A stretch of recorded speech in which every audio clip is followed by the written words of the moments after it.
morning, everybody. I hope you're doing well today, and thank you for joining us. Today is Wednesday, the 26th of June, 2024, and we have with us John Tobin of the U.S. Homeland Security. Thank you very much for joining us, John. How are you doing today? I'm doing all right. Thank you for the invite. Looking Thank forward to you. this. Yeah, and you're a returning guest. I think this is probably your third time with us. I think we've Yes, it done, is. I think we did human trafficking and trade, black market exchange. That's what we've done in the past. So thank you Yes. for sharing with us your experience on the proceeds of fraud. So thank you very much. So sorry, I'm still trying to navigate my screen here a little bit. So just bear with me as they always change the user interface.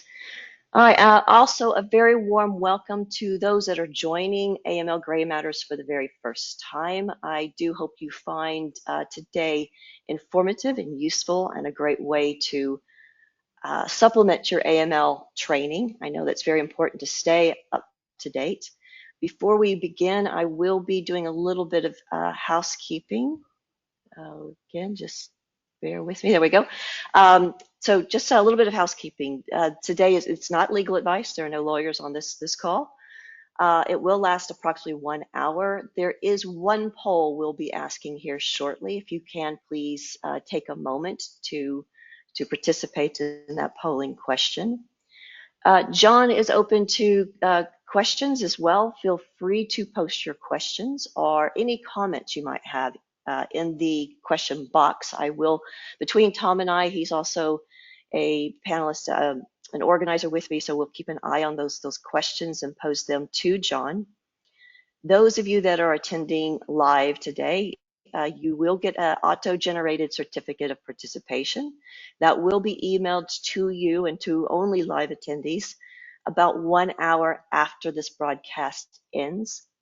A recording will be sent out to all that registered, and we take usually a day or 2 days, sometimes do a little bit of editing.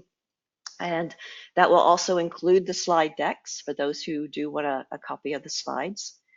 And you can also find previous recordings of all of our AML Grey Matters webinars on the silocompliance.com website. So feel free to take advantage of that. It's a free resource, lots of topics, lots of great guests, and we do encourage you to share that and use those recordings to supplement your training. And also a big thank you to all of the risk management professionals who share with me your experiences and challenges and take my calls as I try to learn as much as I can as what is going on out there. For those who don't know me, my name is Kimberly Smith. I am a former AML compliance officer and MLRO. Today, I am hosting this from the beautiful Cayman Islands. I used to live here for 6 years back in the late 90s. And we are welcoming back John Tobin of U.S. Homeland Security. And he is going to be discussing the proceeds of fraud and where they go. Before I pass the baton to you, John, though, Tom, if you don't mind asking the polling question, which is, if anybody follows me on LinkedIn, I gave a little Easter egg in one of my posts recently about the percentage of recovery of funds that are recovered from illicit proceeds. And if you can, have you posted that yet, Tom? Yep, the poll is in action. Okay, so it gives you a few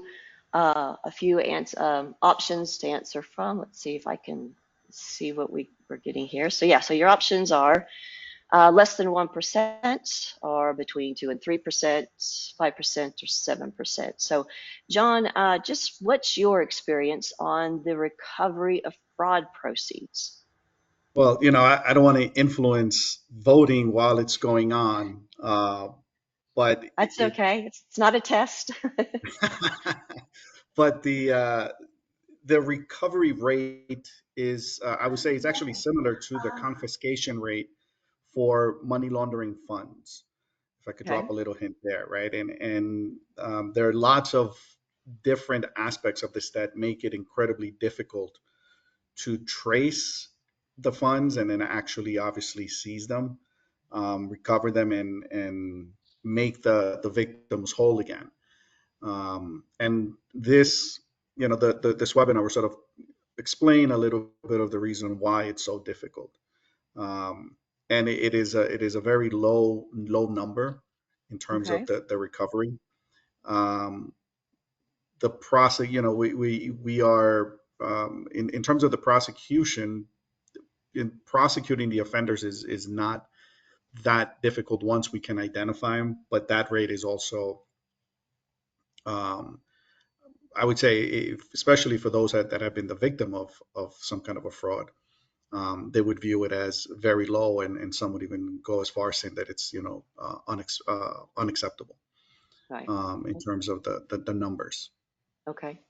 Well, according to what I saw, the UN Office on Drugs and Crime, and I think this was published in 2023, they said that the recovery of illicit financial flows was less than 1%.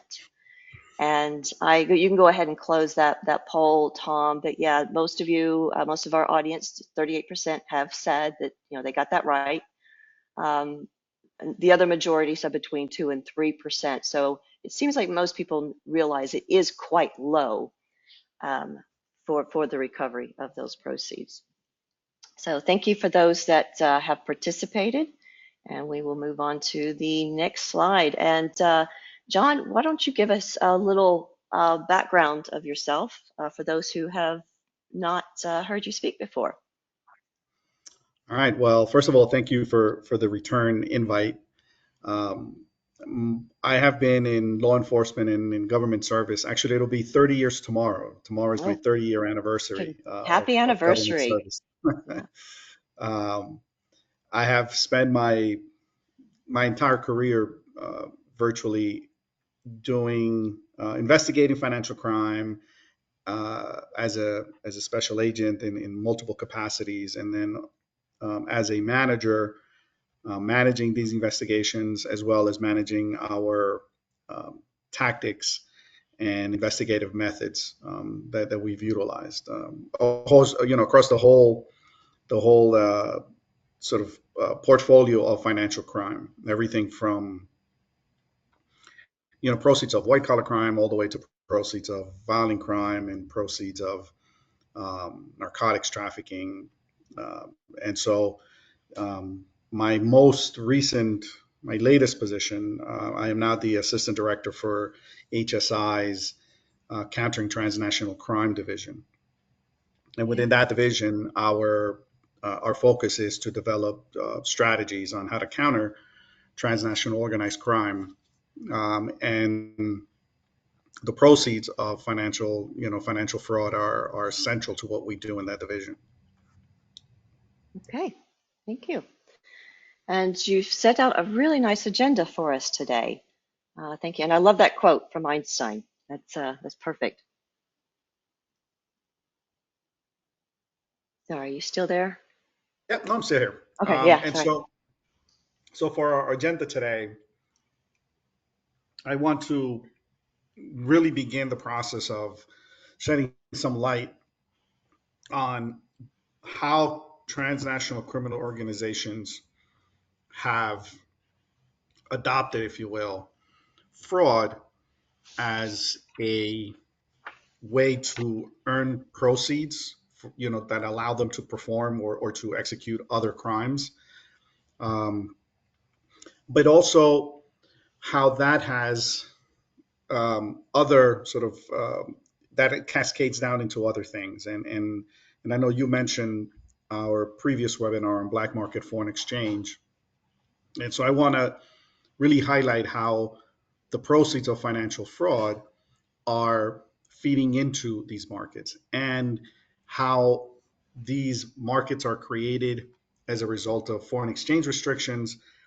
and how that process creates something that I call the fraud boomerang for financial institutions, which is how proceeds leave your financial institutions as a result of fraud, but then actually return to your financial institutions as part of another transaction. And I'll go a little bit into how that happens. Okay. And then we'll close off with a very quick case study on China, which I think is an um, interesting for the region, interesting obviously for geopolitical purposes, but it is an environment right now where all of this is happening. So when we're talking about fraud and the relationship with transnational criminal organizations, this is just a listing of a few types of frauds that are out there. Um, but each and every single one of these can be co-opted and can be part of something that a transnational criminal organization is behind. And their interest is not so much in the money, right? And I think that's one of the biggest misconceptions that we have when it comes to these types of activities, that people are after it for the money. Yes, some people are, but the amount of money is such that it lends itself to many different types of focus in terms of what happens to it. So probably, the one that we are, most familiar with here would be telemarketing fraud, right? And this is all of the email and all of the scams saying, hey, you just won $1 million and now you have to pay duties for this or the other, right? And impersonating, um, uh, impersonating, various government entities in order to accomplish this. Um, can we go to the next slide, please? Yes. This is $3.6 billion is the global impact of fraud. And so now this starts to paint a picture, right? Like, this is a big number. Mhm. Um, this is how much fraud is committed worldwide. Meaning what? Meaning that there is plenty of money here to feed criminal organizations and to help them achieve their goals. And again, this is as a result of, telemarketing fraud and business email compromise. But that's only half the story, right? Because that is how they gain access to the funds. But at the end of the day, you just stole, right? Whatever, 100,000, 10,000, $5,000 worth of funds that make up this 3.6 billion. But now what do you have, right? What are you going to do next? And I think that's where we make a lot of assumptions. So we assume that somebody commits a fraud and then they're going to go out and spend it on all sorts of things, right, to make themselves richer, or that they're going to steal the money, pay the folks that help them, and then be in a situation where they're like, okay, now we can trace it back to one particular place.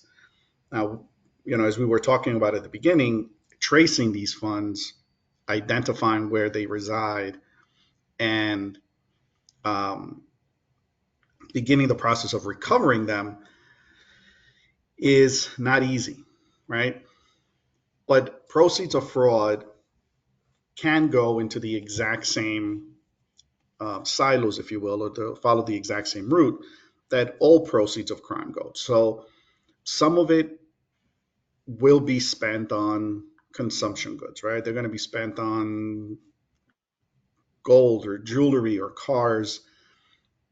But the majority of this, of the proceeds, actually do not get spent right away.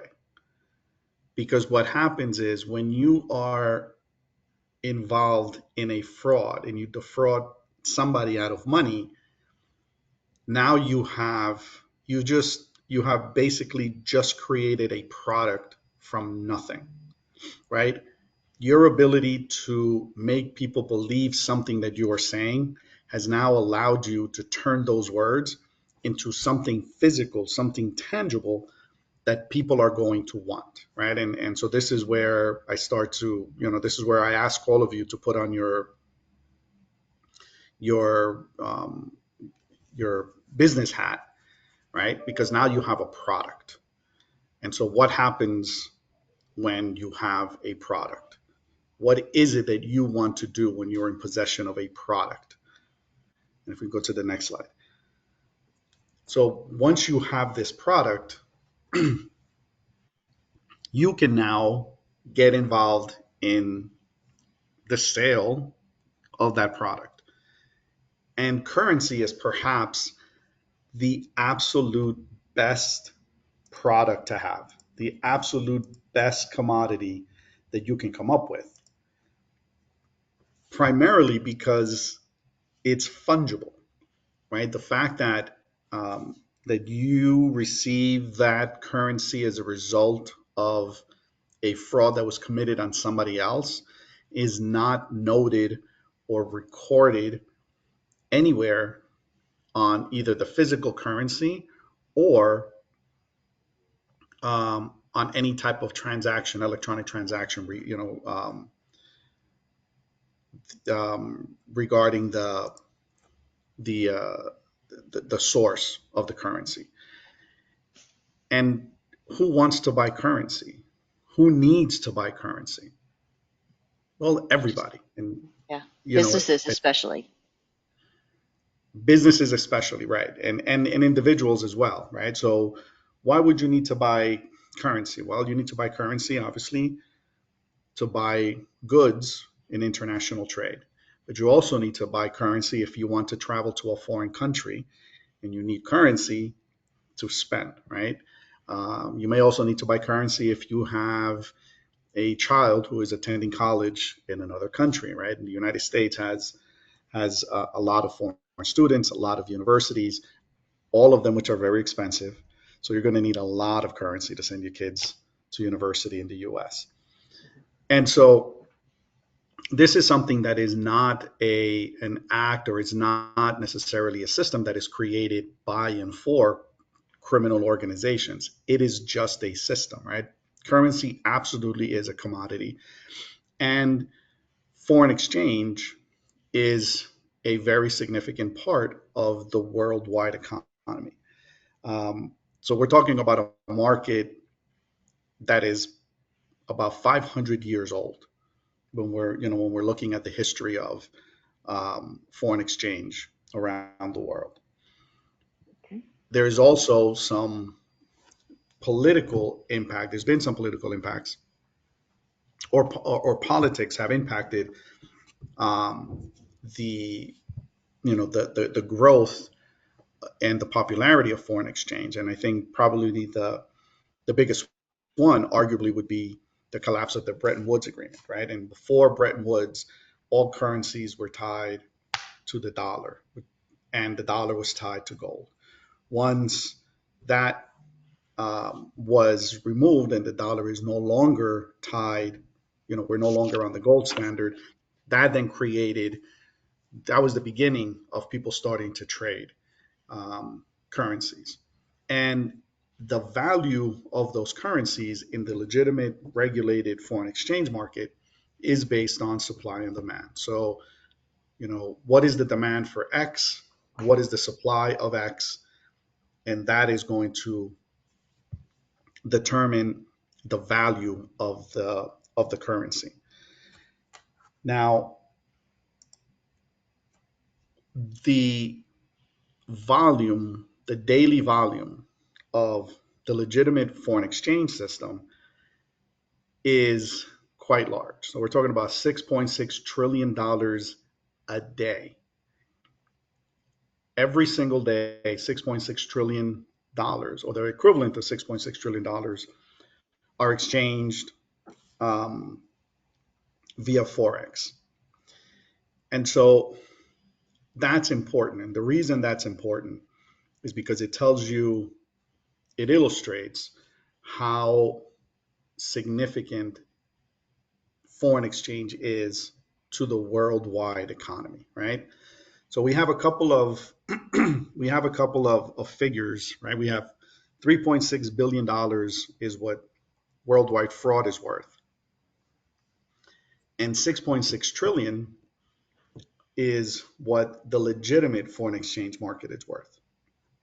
And so now let's keep those figures in mind as we talk about foreign exchange controls. And I think this is where, for all, for financial institutions, I believe this is the one area where we could be doing, both on the law enforcement side as well as the financial institution side, we could be doing a better job of keeping track of these things and realizing when things are going to change to increase our ability to forecast potential risks coming down the road. So foreign exchange controls are part of worldwide economies, and lots of countries currently have or have had foreign exchange controls.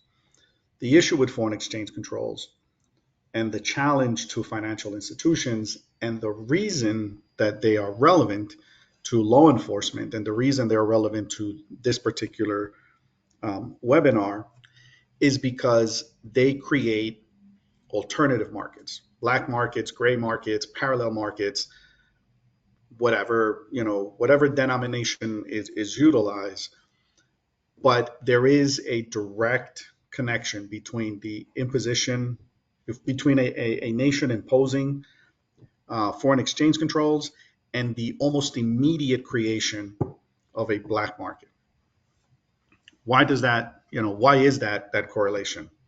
Well, because the controls are going to carve out, the individuals or the circumstances under which people can have access to that foreign exchange. But part of the reason why those foreign exchange controls are put into place is because a nation is at a point where they cannot meet the demand. Their supply of foreign exchange cannot meet the demand for foreign exchange that is created, right? And as a result, all sorts of economic things happen, and the local currency is devalued, and obviously that creates all sorts of economic havoc for a nation. The people that are particularly impacted with these foreign exchange controls are individuals and companies that are involved in international trade. They are impacted because those are the individuals where some will still be able to access that foreign exchange and some are not, right? So those industries, those individuals that do not have access to that internet, to that foreign exchange, are then going to have to find alternatives because they don't really have a choice, right? They still have their business to run, they still have their suppliers to pay, their life still goes on, right? It's not like all of a sudden, okay, we're going to do something else for a living, right? They have those requirements, and so these markets develop in order to assist, to help these primarily businesses really get around these restrictions. And how do they get around these restrictions? Well, look, there's obviously smuggling that has to occur. There's also some fraud that has to occur in terms of what is presented, right? Because all of a sudden you're going to have merchandise showing up at the port that you're not going to have all the required paperwork. And in the Chinese example, I'll give you some information about some of the requirements, for instance, that China has. But these black markets are, they're pretty uniform in terms of what makes them up, why they're important. And I can guarantee that each and every, well, maybe the majority of you, I mean, not say each and every single one, but I'm pretty certain, especially in this region, in the Caribbean, that you are all familiar with these types of markets, right? These are markets, these are places where you go to buy primarily dollars that are not regulated. They are, sometimes depending on where you are in Latin America and in the Caribbean, they are literally people on the street, and in their streets in major cities in Latin America where if you want to get black market foreign exchange, that's where you go.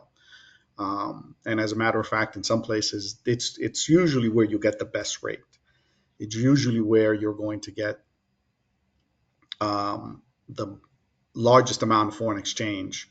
And it's going to be obviously something that is simple. There is very little paperwork, there's very little oversight, and it's a volume business. So the people that are involved, those brokers, those money brokers, those money exchangers, are going to make a little bit of profit, but because they have so many repeat customers, that's going to allow them to um, really make it profitable. So in terms of where these black markets are, where do they exist, how do they exist, and why do they exist? Well, there's over 100 of these markets operating in the world today. So there's a very high probability that your financial institution is dealing with customers that are themselves involved in some aspect of these black markets. Primarily, your customers are going to be involved in purchasing their foreign exchange from these markets. And I think that's where I always ask financial institutions that, or I always say to financial institutions, this is one of the least expensive but most effective methods of identifying risk to your business. And it's one simple question that you would ask. You need to look for one I would say one warning sign, and then once you see that, you need to ask one question, and it's all free, right? You don't have to subscribe to anything. The one thing you need to look for is third-party payments. If individuals are doing business, are receiving payments from accounts tied to other than the people they are involved in business relationship with, that would be the circumstance that you would go, hey, wait a minute, let me ask this one question. And the question is very simple. The question is, does your customer know where their customer is buying the foreign exchange and who that third party is? And that's important. That will become more important, or the reason why that's important is going to become clear once we sort of move on Okay. to our example. So Okay. So just to repeat that, it's does your customer know where their customer is buying their foreign exchange? yes, and that's very important. And the reason it's important is because if the foreign exchange is coming from a supervised or regulated entity like a financial institution, then all of a sudden your risk is never zero, right? But it's going to be very low. But if they don't have that backing, if they're accessing the black market, if they're obtaining that foreign exchange from a place other than a regulated, supervised entity, all of a sudden your risk goes up exponentially. Okay. And so, why is that? And so now we'll talk a little bit about the fraud boomerang. The reason that we have that risk goes up, it's because at the end of the day, you have no idea where that foreign exchange came from. So that foreign exchange can literally be the exact funds that were stolen from one of your customers, from one of your accounts, that has been sold into these black markets and then purchased by a third party as a commodity, and is now being used by that party to pay one of your other customers for product that they are then going to export. And so, you know, when we're looking for the proceeds of fraud, it's always like, well, you know, they've left my institution, they've gone to another account, they've gone to another institution. And people don't always realize that, yes, that, you know, that those proceeds have left, but they could be, under certain circumstances, returning to your institution.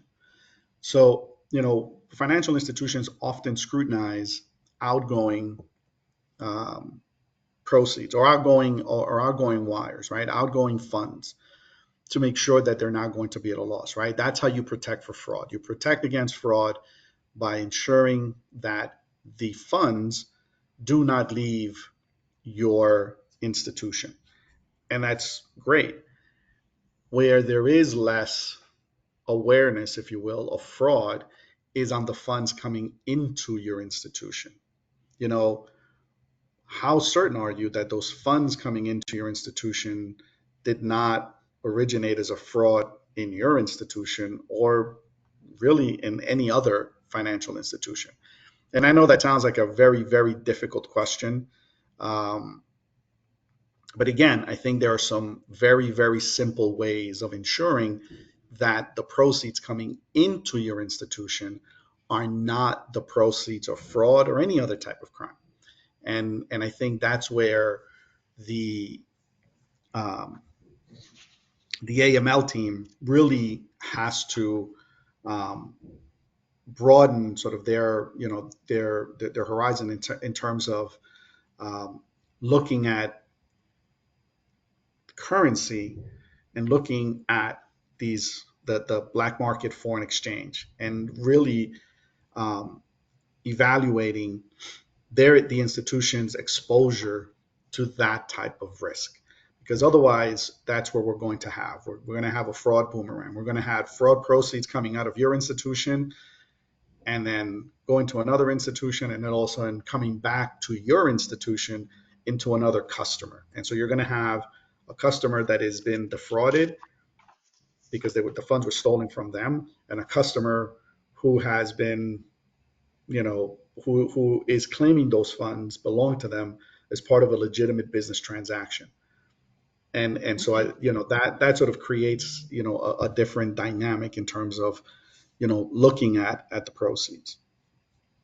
I think, you know, when we're talking about this, probably a really good example is what's happening in China. So China is um, got some, you know, different um, policies, both political as well as in terms of their trade policies, that you wouldn't normally, or you wouldn't necessarily um, look at in terms of fraud. You would not necessarily identify them or tie them to anti-money laundering efforts.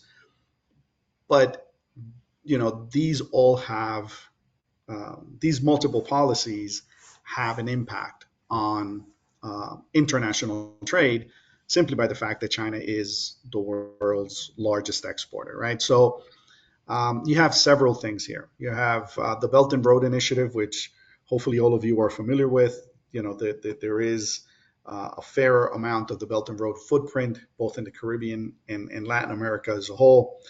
And the stated goal of the Belt and Road Initiative is to tie the world to China again, utilizing, you know, the old Silk Road um, analogy, but also connecting, you know, the new world, if you will, Latin America, Africa as well, um, to China.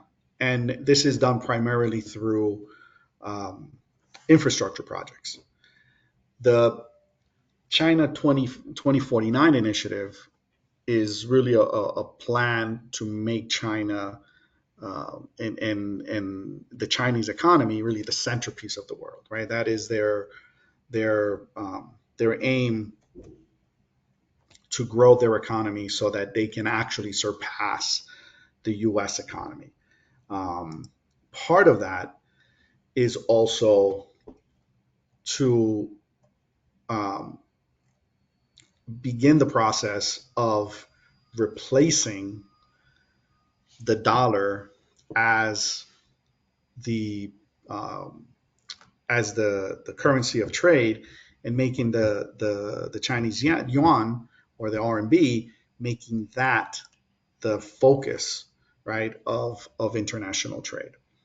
Um, Now, right now, the RMB is only about, they only represent about 3% of global trade, right? And the US dollar takes about 87% of global trade, with other currencies making up the rest, right? Um, but part of what all of this creates is an environment where there are going to be the Chinese are going to be are financing trade. The Chinese are also exporting their people as part of these initiatives, right? Especially the Belt and Road Initiative, which has its infrastructure projects. So it includes building airports, power plants, bridges, railways, telecommunications network.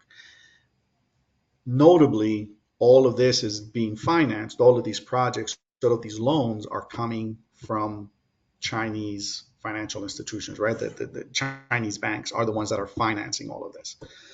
And so obviously you can see how all of a sudden this is right at the center of foreign exchange, because now you have all of these different projects, you have money flowing out of China for these projects to pay for these projects, and then you have um, what needs to happen in, because these are all loans, and so that whole political aspect of it creates that need to exchange currency.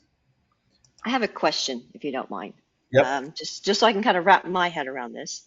So I have heard that China has the currency controls in place. I had not heard of this Belt and Road Initiative, so thank you for introducing that to me.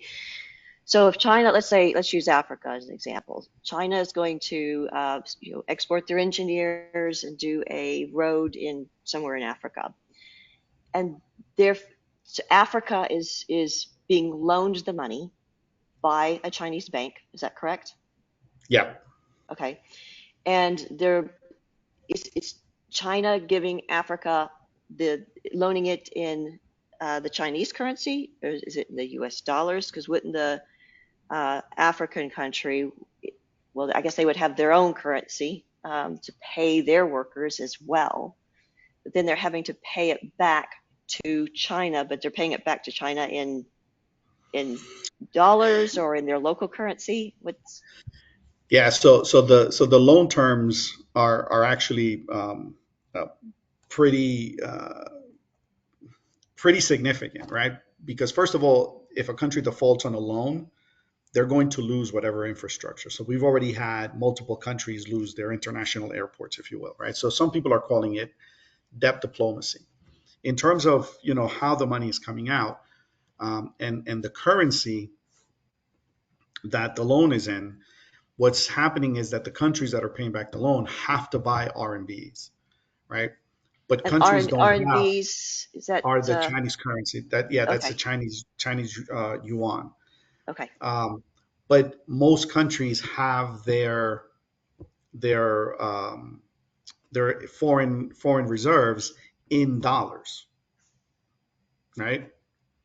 And so that involves a country then taking their currency, buying dollars, and taking those dollars and paying off the loan by buying RMBs, right? And that's one of the other aspects of this. China has actually gone so far as to require that there be that payments to Chinese exporters be made not in dollars anymore, but in Chinese RMBs, right? okay. And so I'll put all. I promise I will tie all this together in the end, just Okay. so because right now it's very confusing. And it's meant to confuse everybody, just to get you guys focused on what is he talking about, and then I'll start to tease it out. So Okay. um, let's start teasing it out if we go to the next slide. So the other thing that is part of this, that is overseeing all of this, is corruption in China and the Chinese effort to fight public corruption, high level public corruption. So China has a policy that they call tigers and flies in order to identify the level of corruption, right? The very, very highly corrupt top members of the Chinese Communist Party, those are the tigers. And then the flies are the people that are involved in day-to-day corruption, right? With people that are taking bribes in order to let somebody get to the front of the line. But as part of that effort, as part of the effort to fight the tigers, these were the individuals, members of the Chinese Communist Party, that were taking the proceeds of corruption out of China and sending them to the West for investment purposes, or they were buying high performance car, Ferraris, Bugattis. They were buying real estate everywhere. And so the Chinese Communist Party said, hey, wait a minute, we are going to need to stop all this. And so the very first step in controlling this was imposing currency controls. And this is a measure that was utilized primarily to fight corruption, right? To fight the wealth that was leaving China going to the West. And so the currency controls that are in place in China are very, very strict.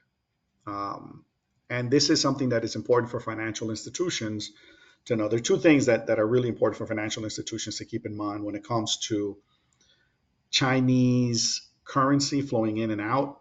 Number one, and number two, to keep in mind about high net worth individuals. So number one, $50,000 a year is the absolute level, the method, or the cap that can be moved from China per year. Not even at one time. It literally is per year. So $50,000 collectively a year is what a citizen can freely wire without having to provide the government of China with too much documentation. Anything over that, not only do Chinese citizens have to provide documentation to verify why that money is leaving, but they also have to submit very specific documents to justify that transaction, right?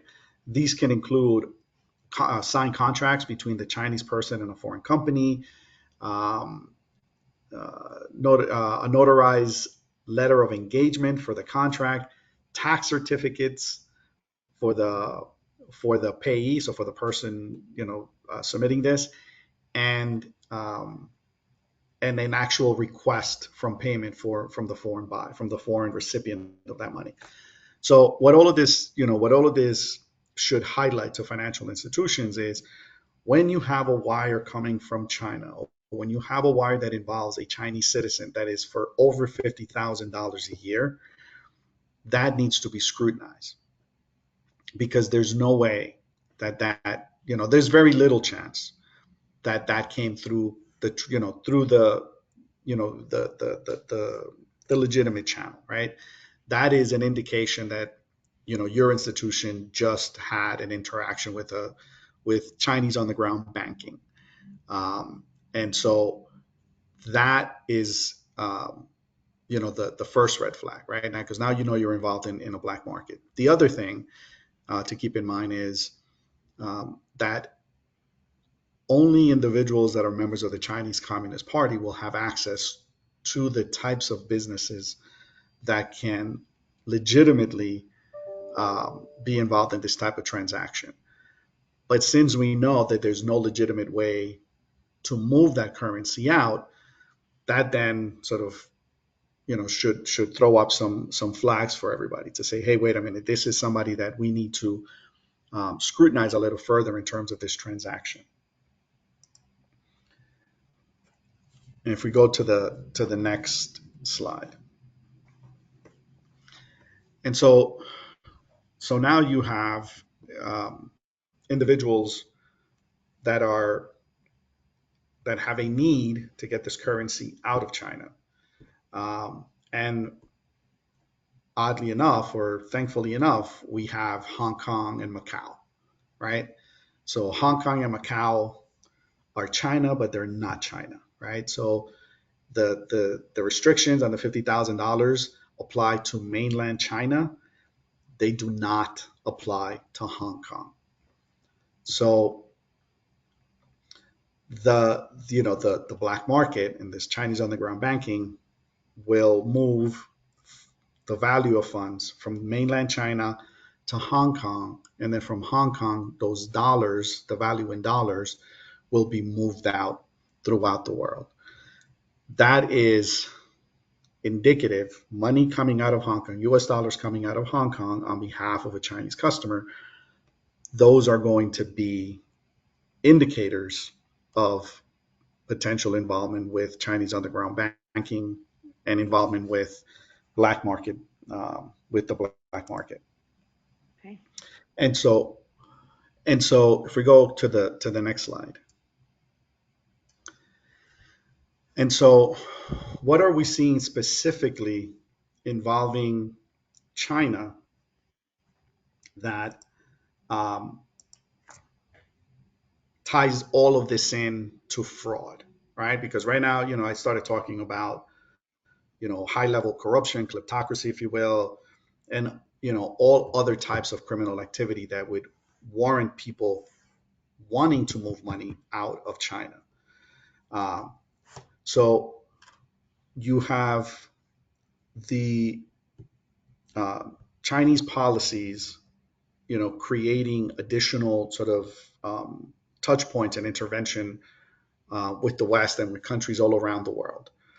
You have a policy, corruption policy, that is limiting the amount of um, foreign exchange that individuals can access via financial institutions.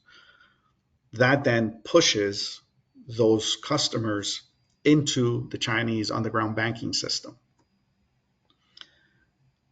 Now, let's go back to the very beginning of the presentation and let's talk about supply and demand. Chinese underground banking has been going on for many, many years. Chinese underground banking has been part of the landscape for decades. Um, but what's new is that restriction. The restrictions have then created more demand than the regular Chinese underground banking system can supply. And so one of, as a result of that, the market has had to look for ways to increase that supply of dollars. And we've seen that manifested in a couple of different frauds that have been, that we've uncovered and that all feed into Chinese underground banking. So we have Chinese students primarily in the US and in the UK and probably in other countries around the West that are being paid money to open up bank accounts um, in the West, utilizing fake Chinese passports in order to have those accounts at the ready for money to be deposited, right? Um, and the source of the money, where that money is coming from, here in the U.S., we're tracking primarily two large fraud um, uh, threats. The one being utilizing or being able to take gift cards off the shelf, copy the information down, waiting until an individual actually loads that card or goes up to the store and buys and loads the gift card. And then because they already have all of the information on that card, then they're very easily able to take those funds and move them out of that card into these accounts that have been created by these Chinese students. And then that money is now available to be sold, as we see here, to the Chinese kleptocrats who have the demand, right? Um, Pig butchering, I think, we've all seen that. I mean, it's really a romance scam where an individual will contact you. I'm sure probably most of us have been contacted. I think I get about 3 or 4 texts a day sometimes saying, hey, some asking, send a text from somebody I don't know as if they know me, and then saying, oh, I'm sorry, I thought this was such and such as phone number. Oh, but since you're here, let me tell you about this great opportunity, this great investment opportunity, right? And that's how it begins. Or it'll be, some picture of some, attractive female saying, oh, I'm sorry, this is who I am. I just thought it was somebody else. And then utilizing that as part of that romance scam to do it. But what's really happening with this fraud proceeds is that they're going to supply these underground black markets. In this particular example, this is what we're seeing with Chinese underground banking. So if we follow this a couple of different ways, right? Here we have 3 different types of currency that are being traded. But again, the countries, the criminal organizations, um, these can be changed because again, there's over 100 of these markets.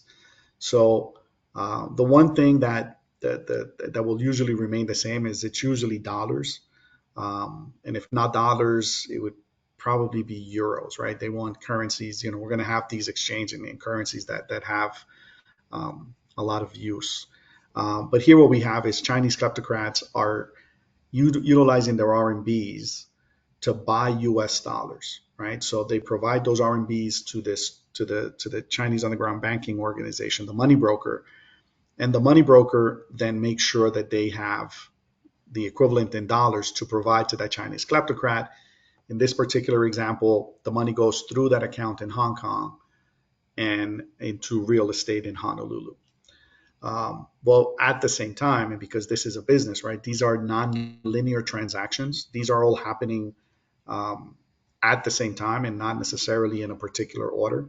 So while this transaction is happening with the Chinese kleptocrats, there's also an intake of dollars that needs to happen by these Chinese money brokers, whether it be, and these criminal organizations can be involved in drugs. It could be Mexican drug cartels. It could be fraud organizations. They can actually even be kleptocrats. Just anybody that has US dollars.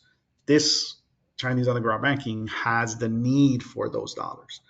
And so as a result, they are constantly taking in those dollars, buying those dollars.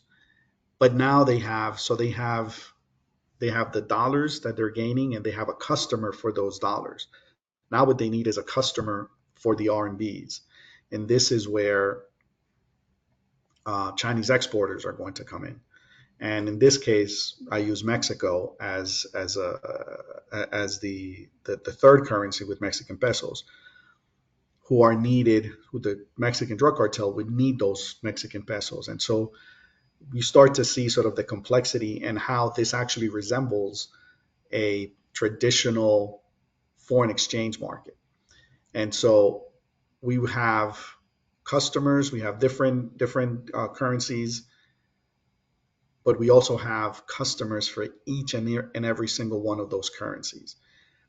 And so when it comes to the proceeds of fraud and answering the question that the webinar is about, where do they go? This is where the majority of fraud proceeds go. They go into these black market foreign exchanges.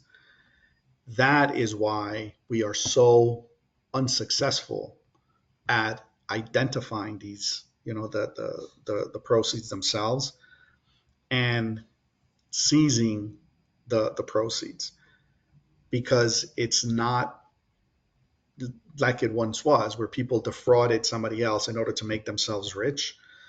People are now defrauding people as a means to an end. They're defrauding individuals so that they can get access to those dollars so that they can then satisfy the needs of other customers. And that is what makes chasing, everybody says, oh, follow the money. It's a nice phrase, but it really is not. It's easier said than done, if you will.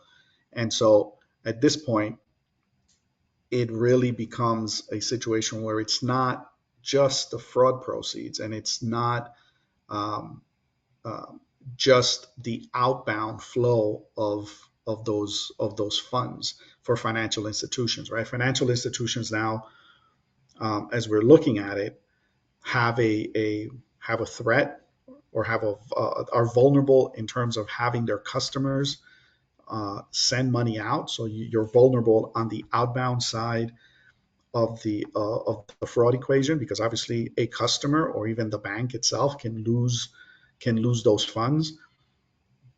But my argument is for you to also consider the vulnerabilities that you have on the inbound side. And a vulnerabilities for two reasons. Number one, because um, you could be aiding, not knowing, right? In an unwitting manner, you could be helping further a fraud. Um, Number one. Number two, these are proceeds of criminal activity, and so there is uh, uh, a level of exposure that the institution is going to face, both legally and reputationally, when it comes to dealing with these funds. And so, hopefully, from this, um, you were able to get a better sense of all of the possibilities, and how your institution um, can be, can begin to look at different vulnerabilities in terms of the proceeds of fraud. Yes, well, And thank you. Yeah, thank you. That's very, very interesting. It's going to take me a while to wrap my head around it, but basically, when you said follow the money, it's these days what you're saying is that's going to take us down into a deep maze, really. So, yeah, it's quite. Yeah, I can kind of see the kind of the flow, and I understand now why you call it the fraud boomerang, and understanding too that people aren't just taking the money and, as you say, buying consumer goods, like the Gucci handbags, or the cars, things like that. They're buying a good to sell, that commodity to sell onto the black market exchange, because there's such a high demand for it because of the foreign exchange restrictions. Do I kind of have that summarized? yeah, that's exactly it. I think, unfortunately, we often think of fraud as, in very simplistic terms. Perhaps we don't give these organizations enough credit for their creativity, Hmm. and so as a result, we underestimate the adversary, if you will, right? And so the idea is to say, look, if these individuals are involved in fraud is probably the entry level into something much, much bigger, and they're not limited to the commission of the fraud. The commission of the fraud may actually be the beginning of a larger, their stake in a larger enterprise. And with that in mind, I mean, because whenever I usually think of fraud, I think of romance scams.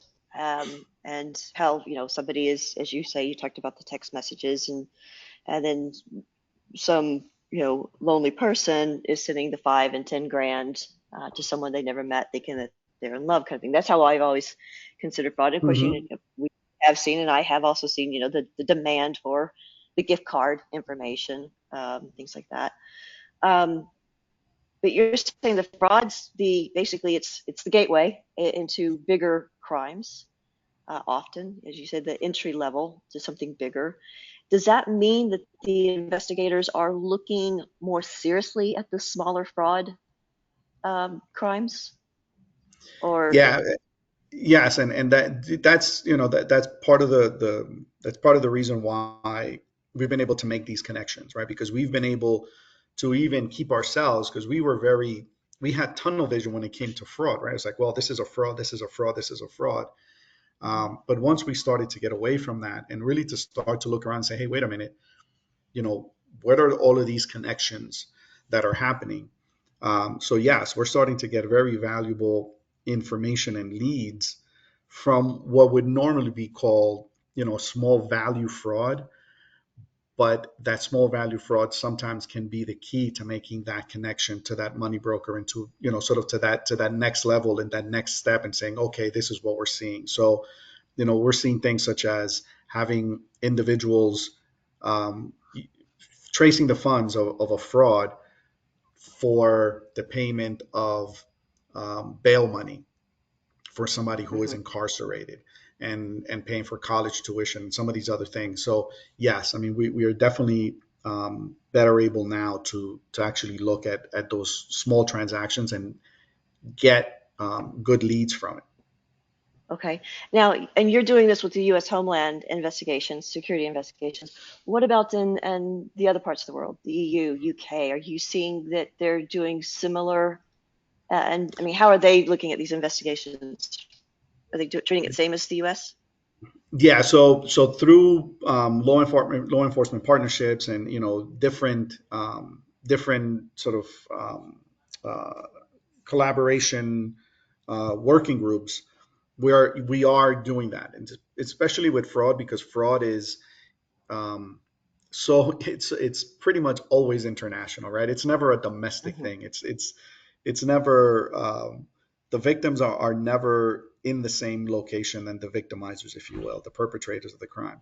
So as a result of that, we are working closely together, trying to exchange information and really build each other's capacity in order to be able to really look at this from the proper perspective. Okay, great. Um, I'm looking. There's a few questions, and I know we're at the top of the hour, and I know you're busy because you are also traveling. So for those of you who have asked just a few simple questions, I can answer them, and I'll get back to you. And one person says it was 3.6 billion fraud daily or yearly. That was yearly, I think, right? That Um, was yearly, yeah. Yearly, yeah. And there are some other people. I think it's going to be too hard to answer some of these questions, but just something to think about is, one person's asking, how does this affect the Chinese investor?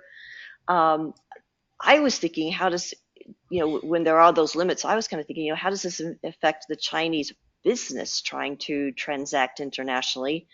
But as you said, there's usually somebody from the CCP in all, on a board of all business, so they're probably going to be able to get all the documentation to do their transactions. Is that kind of correct in your Well, mind? yeah. So the way this affects the Chinese investor, and really the way this affects financial institutions around the world, is that they really need to be knowledgeable on those limits and on the ways to have that money, that over $50,000 transaction, what that entails.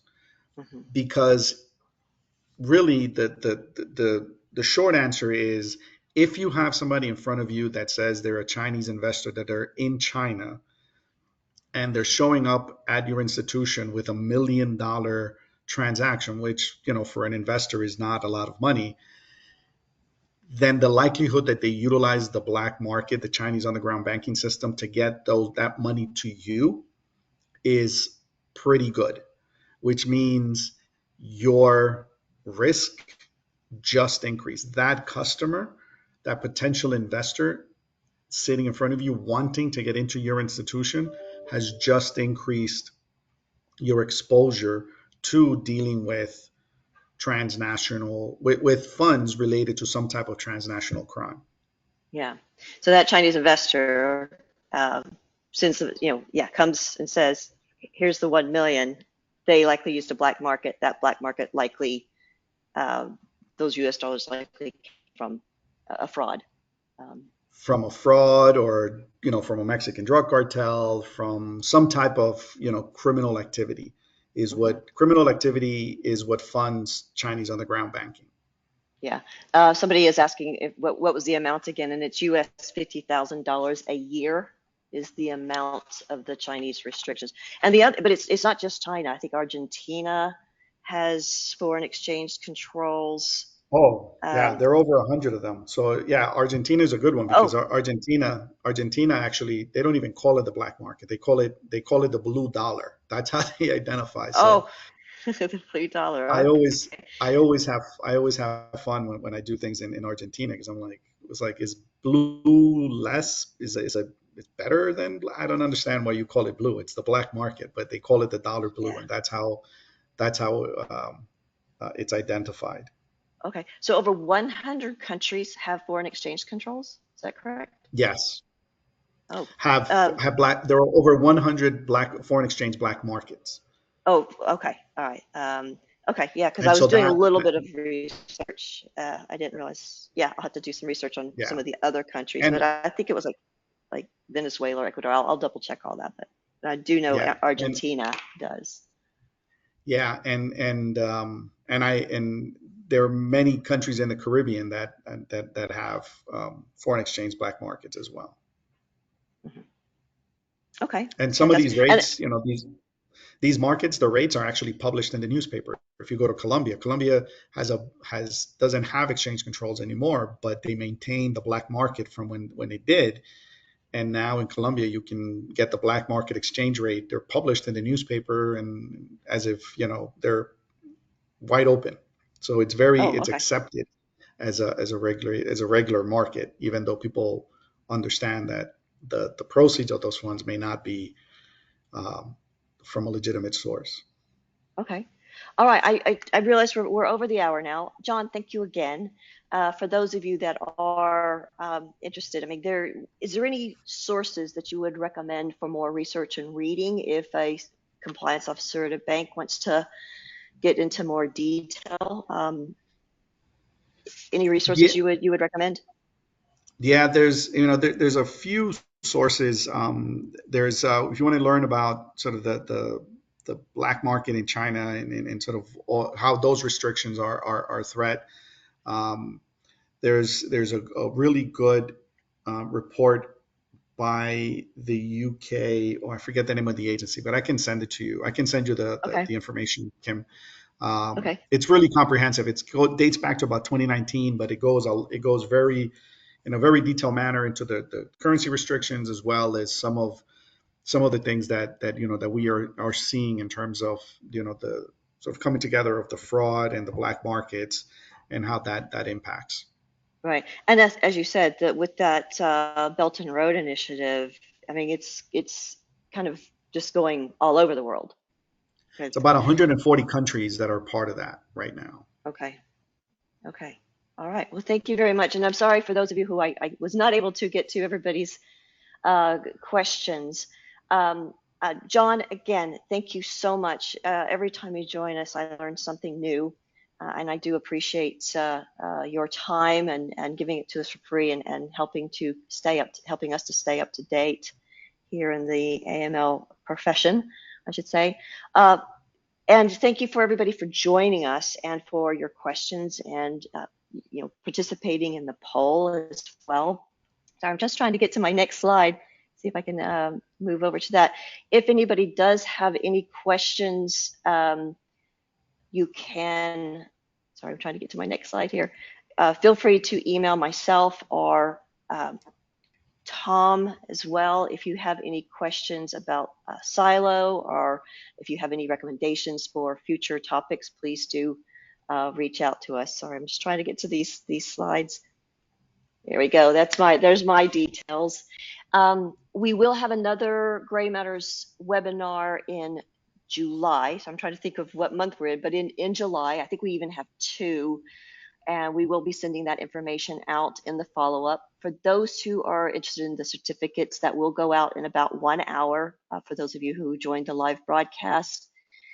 And we'll send information about the future topics and guests. And John, I hope you come back and keep teaching us and learning from you again. And thank you very much for your service and hard work in protecting the financial systems and for educating us. And I understand you're in Oklahoma at Sheriff's Association. I assume you're presenting and teaching them as well as to what to look I for. am. Actually, I'm speaking Yeah, about Chinese underground banking specifically to them. very, very good. Well, very good. So thank you for that and enjoy that heat. I understand it's hotter there than it is here in Cayman. right now, but I do hope you enjoy your time. And it was your first time in Oklahoma City, so enjoy your time I will. there. Yeah, thank you. And thank you again to all the AML compliance professionals and others who listened in today. And you guys do not hear it enough, but your hard work and efforts are also very much appreciated. And in your work in protecting your company's reputation and your vulnerable customers, and of course, your jurisdiction's financial system and reputation. So thank you for your hard work. Thank you all for joining us. And if you have any questions, feel free to reach out to myself and Tom. Thank you very much. Until next time.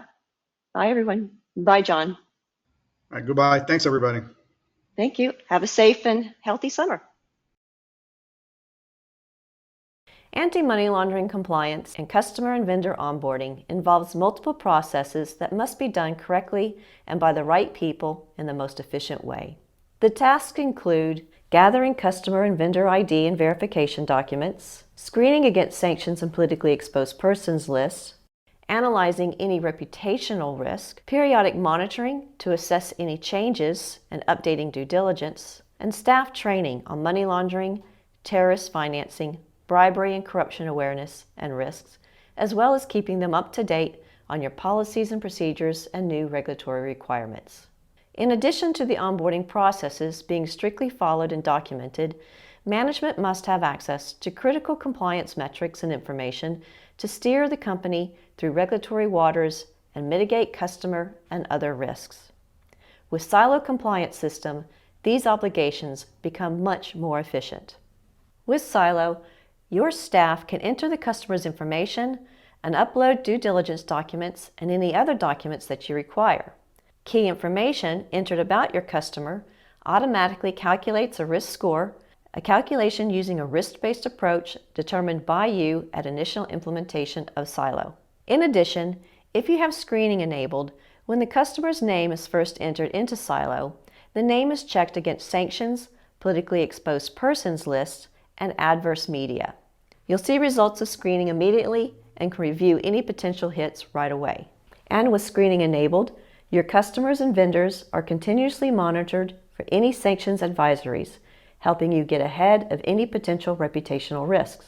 No company is too small to benefit from using Silo. Even if your onboarding processes seem under control today, if one key staff member becomes unavailable or there is any increase in your customer portfolio, compliance with strict onboarding and review processes can quickly overwhelm a small company and put you at risk. Plus, implementing Silo can reduce the need to hire additional staff to manage compliance obligations and reduce your risk of non-compliance regulatory penalties and continued inspections. No one goes through an inspection or audit with great ease, but several users have reported that their inspections went more smoothly and with Silo they had improved outcomes. Reach out to us today to schedule a demo of Silo.